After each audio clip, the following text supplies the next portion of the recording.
You may think that therapy is the best way to get help when you're feeling anxious, but what if therapy doesn't work?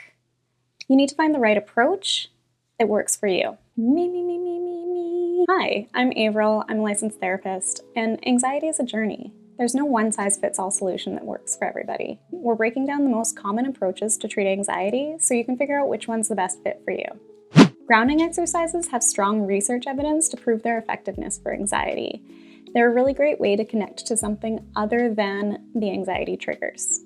For example, you might do a 5 senses exercise where you go around items of the room that you see, hear, feel, smell, taste, and by doing so, you're focused on those things instead of the anxiety triggers. Another example might be something like holding an object that feels nice to touch in your pocket. It can also have special meaning to you to either remind you of another time that you've survived being anxious or even something sentimental. There's a ton of grounding exercises, especially linked to mindfulness, so comment down below if you have a favorite one. The other thing that helps about grounding exercises is that they help you focus on what you're feeling without giving any value or judgment statements to it. A lot of anxiety is connected to thinking and processing and trying to make sense of things, which can normally be quite helpful, but sometimes it can also put us into a bit of a tailspin.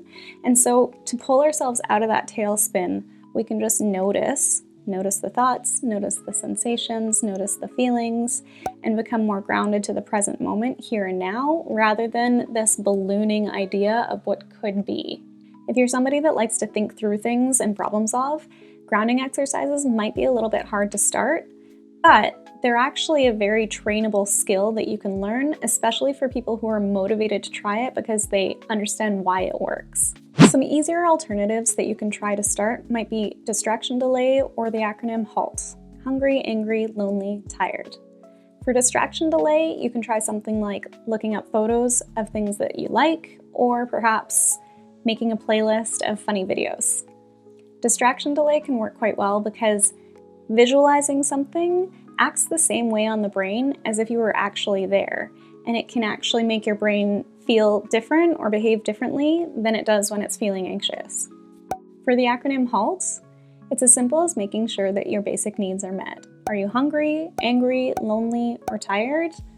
Once you address those things, it's possible that the anxiety might actually go away. A caution with distraction delay: it can lead you to not learn how to sit with feelings of discomfort, and you can become so distracted that you don't actually get to finish what you need to finish.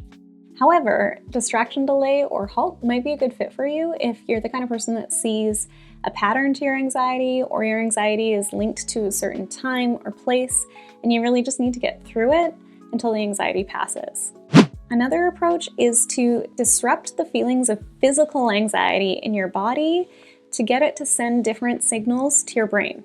One way that you can do this is by using cold water, either dunking your head, putting your hands under cold water, or even taking a cold shower. And what this does is it triggers our mammalian instinct and changes our breathing, changes our heart rate, and kind of acts like a full body reset so that our brains get the signal that we're no longer feeling anxious. Another option would be to move your body.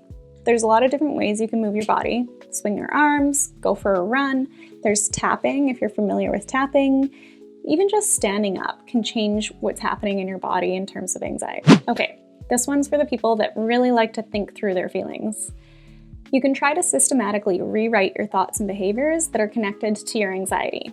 This is using cognitive behavioral therapy, or CBT, and the most basic, if you break it down into the most basic steps, you start by tracking the thoughts that you're having, the feelings that happen at that time, what's going on, and then you start to reframe those thoughts into something not that is a positive spin on what you were thinking, but something that's more realistic. For example, I'm really nervous to write this test today. Oh my God, I'm probably gonna fail.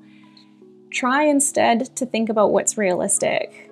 Yeah, I'm nervous to write this test today, and I did study, probably not enough, but I think that I can get a good enough grade to pass. Another part of cognitive behavioral therapy is doing belief experiments to challenge those types of thoughts and assumptions that are causing your anxiety. So this can be as simple as a small experiment like, If I write that email without reading through it 100 times and press send, is somebody going to get upset with me and notice a mistake and it's going to be really embarrassing? Try sending the email without reading it through 100 times first, maybe just one time, and hit send. See what happens. Was your belief about everything going wrong and badly if you didn't read through it 100 times true, or did it actually turn out okay? One thing that can really help when you're systematically using cognitive behavioral therapy to rewrite your thoughts or behaviors is to think about if you're trying to move away from discomfort or towards something you value. This actually comes from acceptance commitment therapy, but it fits really well here, so I wanted to mention it. This approach works really well for people who like to think through solutions to their anxiety and do really well with systems and structure that will help them break out of looping thoughts. There are other interventions that work really well for getting to the root causes of anxiety, but these are the ones I actually would recommend going to a therapist for. Approaches like internal family systems and EMDR use some elements of grounding or thought reframing, but they can also actually rewrite neural pathways that fire when you're exposed to a specific trigger or memory. Whichever approach you take, hope is the most important factor, and believing that that approach has the potential to work for you. Having hope is the #1 indicator of success in therapy. And if you think about it, having a negativity bias means that when you're looking for something to go wrong, it probably will. And it can also actually impact your behavior so that you practice less often or less accurately. So find something about an approach that interests you, whether it's using your body, using your brain, being creative, and try to stick to it long enough to see if it works for you. Close supportive relationships and sharing your journey can lower stress hormones and boost oxytocin, serotonin, and dopamine. So share this video with a friend and ask if they have a favorite approach to addressing anxiety. If you found this video helpful, you might also find this video helpful on how to find a therapist. It goes through common terms that therapists use, the types of approaches they use, and how to match those to what you're looking for.